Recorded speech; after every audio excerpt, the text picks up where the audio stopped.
Hello. Today, I want to talk about four-dimensional space-time. And that is not three-dimensional space-time. Three-dimensional space-time is what so many people think we are in. And the reason for this three-dimensional space-time, four-dimensional space-time argument is because it has a lack of context. And what I want to show you here is a little bit of a reason why. Why are we not understanding the context of four-dimensional space-time? 4D space-time, basically, time doesn't come to you. Okay? You go to time. You go through time. Now, why am I talking about this? I'm talking about this because of my previous videos, and I want to teach y'all a little bit about my universe design theorem, and that is coming right here. So, let's see. Okay. So, basically, here is a diagram of an infinity contained.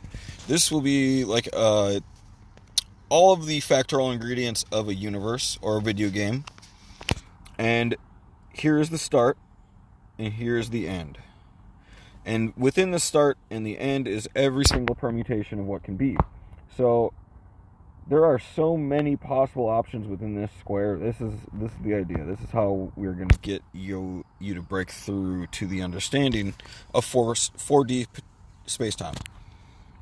So if you start here, you can actually start anywhere in here. Okay? And we're just going to assume your life starts here. Your life starts at this beginning. And time is not coming to you like you think the photons are traveling to your eye. In fact, you are traveling through the photons. And how this works is, what does time equal? Time equals 1. So every moment you will move through time,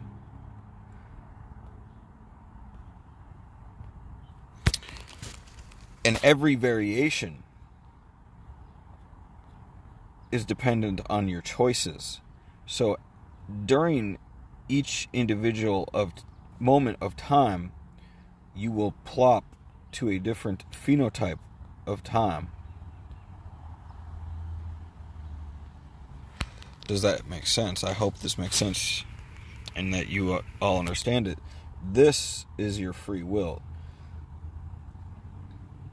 And keep in mind, this is all potential options right here inside the square. All potential options within the design of the microverse. Now, a universe is infinite. So outside of the square is potential other universes that don't have the design, potential other infinities that don't have the design that you are claiming.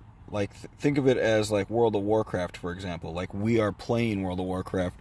We are playing within these parameters, all right, within the all potential options. This will help you understand 4D space-time. 4D space-time is probably where we're at, or life ceases to exist very easily because of chaos versus order, obviously. And what I really want to put down is your free will multiplied by time will put you in the place that you're in within time. But you are traveling through all potential options, right? And there's like a different free will. There's a different timeline. That's what signifies your life. This choice right here is obviously saved because you can remember these choices, right? And you can remember them differently. Kind of like the lines I just drew. So just because they're a little bit different, that's your imagination. But some people's imagination can be all the way out here. outside of the universe, of what's possible and or likely, or what they've already done. And what I want to show here is this is a very easy thing to do with lowest factorial ingredients, because all you have to do is be content with your lowest factorial ingredient list. Now, what happens here is this becomes more of like a password to your source. This is the password to your source right here. Everything within the finite white lines. But it is not if every single moment that there are entities drawing in lines in here, you are actually creating phenotypes of this universe out here in the infinity, because the free will choices need to be saved. And just because you think that every potential option's in there, well, that doesn't mean every true option. Every definition of true is constantly being manifested in every single moment. Or you don't have this. All you have is this, because nobody is inside your universe, because you do not have definitions of true yet. It is a true theorem, and you are working on it, and you created it, and it is ready to go, and it's already free will time infinityplex. Infinityplex means you can start here and go through time, but then you can go all around through time, and it's perceivably forward motion. Like, it's perceivably to you that you've been just living your life this whole time. But really, it's all about factorial ingredients coming together to create a new relative perceived experience, which is going to be stored outside in the infinity, which is why you need an infinity contained source algorithm in order to house souls. Souls is like the scientific extrapolation of what you are made out of. Like, it's kind of like we're all cyborgs and our minds are data, and we have to be hosted not only here outside of the universe, somewhere in the infinity, because that's where our minds should be hosted and saved by, but we also should be hosted in the universe where we actually are, so then we can see. And that's all she wrote for me today, boys. Alright. But I hope you guys learned something here, and I taught you a decent lesson about 4D space-time and the differences between 4D space-time and 3D space-time. And next, what I want to say is 5D space-time.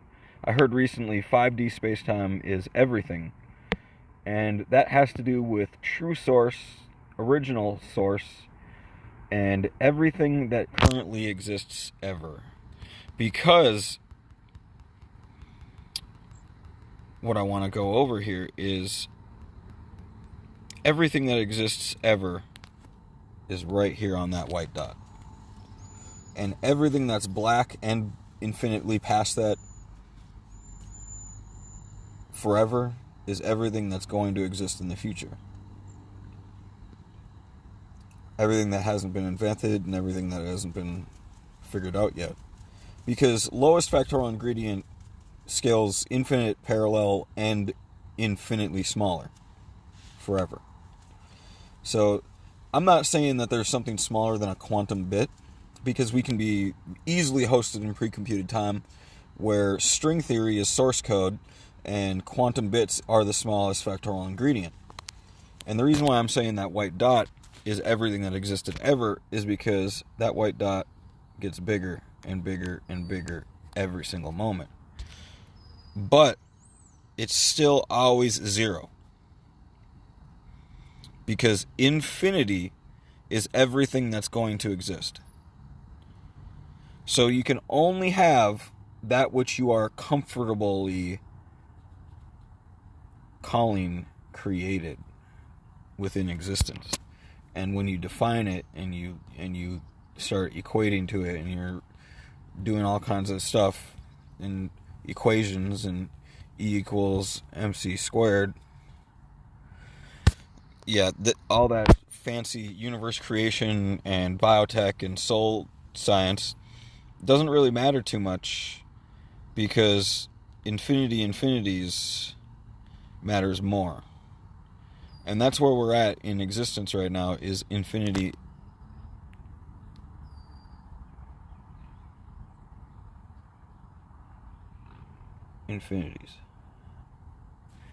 Infinity to the infinite power.